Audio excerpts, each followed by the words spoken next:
All right, I don't know what you all are able to see.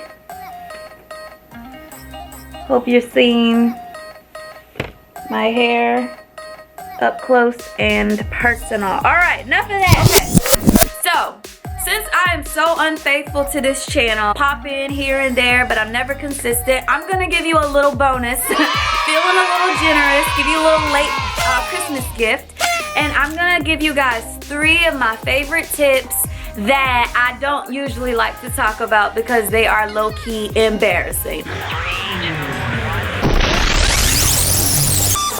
Alright, so 3 embarrassing tips that I use with my locks, and let's get into it. Alright, tip number 1. I guess this one isn't so embarrassing. So, okay, a lot of us realize that using a traditional towel when shampooing our locks is not always very efficient. Furthermore, you run the risk of getting lint in your locks because towels shed. Alright, so a lot of us have subscribed to the idea of using the t-shirt method. So we think, okay, use a black t-shirt and perhaps you will still dry your hair, but you don't have to have the lint problem. And so I've done that for a while actually, and so here is the t-shirt that I would use because your girl couldn't just use any black t-shirt. I had to use my Bob Marley t-shirt, you know? It's just, you know, sign of respect to my locks. And I did this for quite some time, and it was actually kind of cute, you know. I was cute with my Bob Marley t-shirt, using that as a towel. And I would leave it on for hours and just kind of let my hair air dry before I, you know, went on to the next step, whether that be a braid out or whatever else I was going to do. But I actually stumbled upon a different way to address drying hair, and I actually have an example in front of me. Now, it is not the ideal color, so forgive me for that, but this is the only one that I have that is not opened as of yet. And yes, you are seeing correctly. This is a microfiber towel. Yes, just like back in the day. I don't know if y'all remember the ShamWow commercials. Wow, every time you use this towel, it's like a chamois, it's like a towel, it's like a sponge. A regular towel doesn't work wet.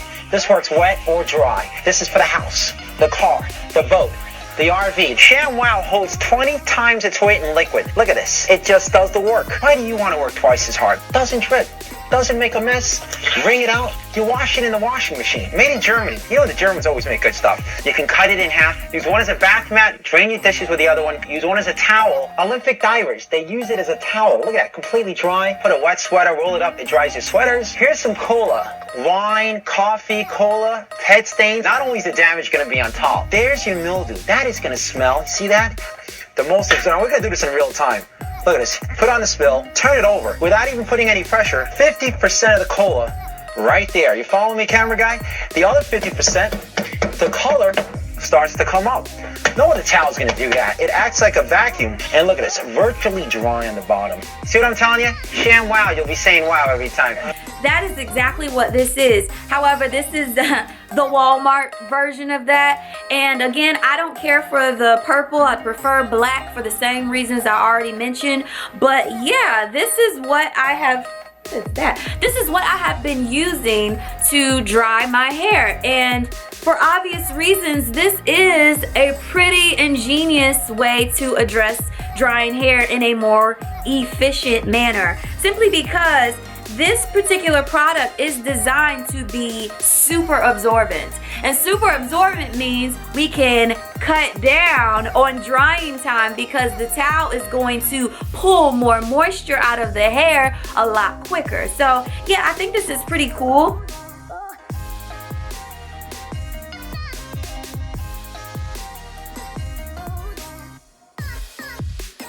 So yeah, just a tip for you if you want to try something that will hopefully aid in your hair drying a little bit faster, you could always try the microfiber towel. So yeah, that's tip number 1. Now tip number 2 is just a tad bit more embarrassing than that one, and hopefully you won't judge me too much. This is tip number 2. Now, what is Salt&Light doing with mascara? What in the world could mascara have to do with your dreadlocks? Well, this one's for the ladies.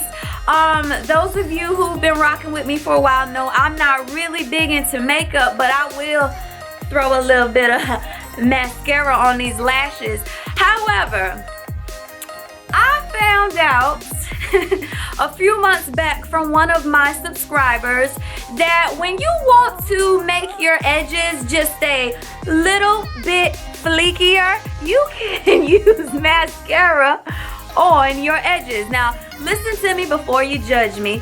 All you're gonna do is you're going to take your mascara and you're gonna dip your brush in, get you a little bit up there, a little coating, and you're legitimately just going to do a few strokes. Now, I have no mirror in front of me, so y'all better not be funny, because you know it's gonna look crazy because I can't see what I'm doing. But you're just going to do a few strokes right there in your edges. And then you'll take either your finger or a comb or even a brush and blend what you've put in your hair.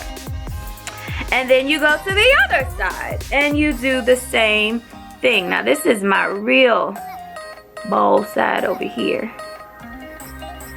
And I'm being very light with it because I cannot see what I'm doing. I'm looking in the viewfinder. Ouch. But I don't do this very often, to be honest with you. It's like a, oh, I put way too much. Wow, I'm gonna have to fix that. But anyhow, I don't do this very often. This is like one of those special occasion type situations when I really, really need my edges to look really full. So I know I'm gonna be taking photos or something like that. But it is a good way to fake out some full edges. Let me go take a look at this real quick in the bathroom just to make sure it's not too much, and then I'll give you guys a little close-up. All right, I'm back. All right, so y'all, went to the bathroom. I actually didn't have to do anything to it. It was pretty much okay. I just kind of ran my fingers over it a little bit, but as you can see, I have given myself the illusion of having a little bit of a thicker edges or thicker edges. My hairline looks like it's a little bit more fuller, and I simply did that by using mascara. Now, if you're scared to use black, you could use the dark brown, or you can use a soft black.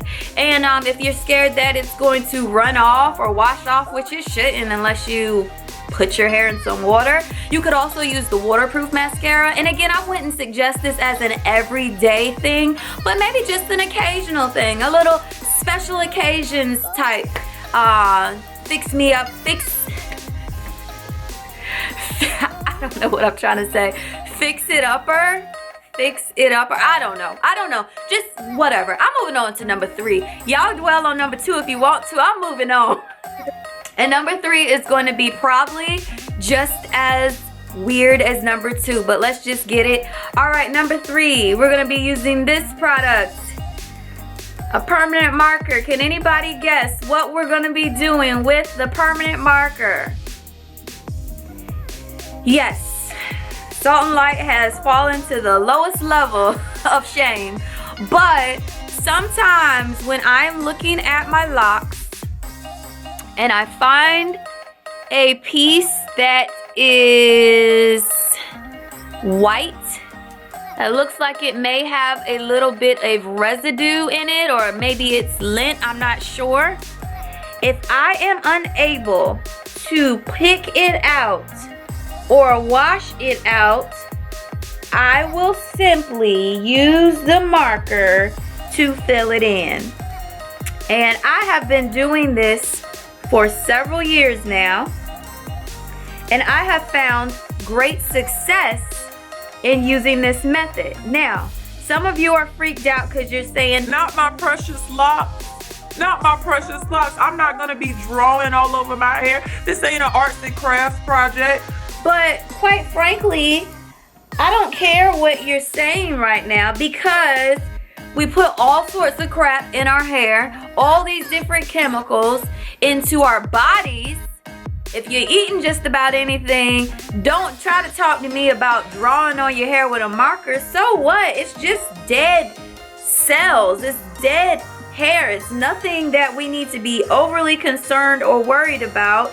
And so if I want to write on my dreads when they got a little bit of residue, a little bit of white stuff in it, that is my choice. And if I want to share that with you all as an option, hey, take it or leave it. Whatever you want to use from this channel, use it. Whatever you don't care for, leave it. Someone else will use it. But yeah, I've been doing this method for quite some time, and again, I have been very successful with it. Just like I said, you literally find a spot in your hair that seems a little white. You try to pick it out initially, but if it's not gonna come out, you just write on it, you fill it in, you use your finger, and you kind of smooth it into the dread, and I promise you that white spot will disappear instantly. It'll be instantly gone. And the cool thing is, if you're nervous that, oh my God, I'm putting a permanent marker in my hair, that can't be okay. Listen, when you wash your hair, when you give it a real good clarifying wash, that permanent marker is not so permanent anymore. Unfortunately, but fortunately, it will wash out of your hair. And you will have to find yourself doing this maybe a month or two later. And then you'll realize it wasn't such a big deal because it didn't even last. It's kind of like in my video, one of my illusion videos where I talk about tips and tricks for making your hair appear fuller and thicker, and I talk about how sometimes I used to put a dark rinse into my hair and the residue from the rinse would be on my edges, and I would just love how full and pretty my edges would look for about a month or so. Same situation. It's like you're just creating an illusion. You're just filling it in. It's not a big deal. It's not something to be really worried about or concerned about.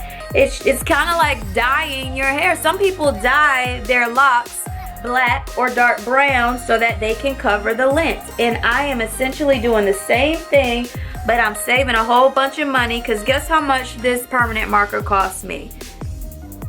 You guessed it. I got this permanent marker for $1. And not only did I get one permanent marker for $1, I got 3 permanent markers for $1. And so I keep this particular one in my purse. And so if I'm out and about and I just so happen to glance down and I'm like, hold on, is that a white spot in my lock? I can simply pick it up, fill it in, rub it in, and then go on about my day. Alright, Lock family, so that's all I got for you today. Just wanted to give you all an update on my hair. I am still in love with my dreads. I am still 100% down for the lock cause. I am not cutting my hair anytime soon, and I just want you all to be encouraged and to continue to love your locks. Continue to feel beautiful or handsome with your hair. We are such unique creatures with very unique form of style, of beauty, and this natural situation, this natural state that we have, a lot of people admire it, and it takes years and years, and sometimes we don't know how many years, but it takes years, it takes time, and it takes patience to get to the point where we do finally arrive. And it's a unique journey. Nobody has Salt and Light locks, and nobody has your locks. So yes, just wanted to give you that update. Hope you all enjoyed this video. Hope to see you very, very soon. If you have any questions or comments, you can leave them below. And I hope that you all stay blessed, stay positive, and continue to be salt and light in this world. All right, y'all. See you next time.